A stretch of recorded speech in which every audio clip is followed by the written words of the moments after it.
போன வாரத்தில் மட்டுமே பார்த்த அநேக புதுமுகங்கள் உண்டு. கல்யாணத்துக்கும் கருமாதிக்கு மட்டும் சிஎஸ்எஸ் சபை கிடையாதுங்க. ஓட்டு போடுறதுக்கு மாத்திரம் சிஎஸ் சபை கிடையாது. அப்படி வந்துட்டு போட்டால் மீட் த ஜட்ஜ்மெண்ட்டை சந்திக்கணும். நியாய தீர்ப்பு உண்டு.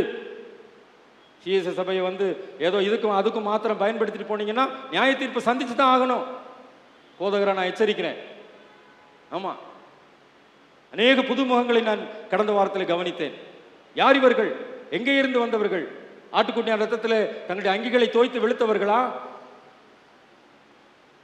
டோன்ட் நோ, தெரியல. மிகுந்த எச்சரிப்போடு கூட இருக்க வேண்டும்.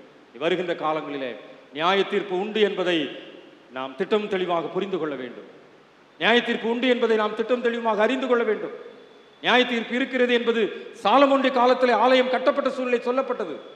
அது வெளிப்படுத்துகிற விஷயத்திலும் திருக்காட்சியாக வெளிப்படுத்தப்படுகின்றது. நியாய தீர்ப்பு உண்டு, நியாய தீர்ப்பு உண்டு.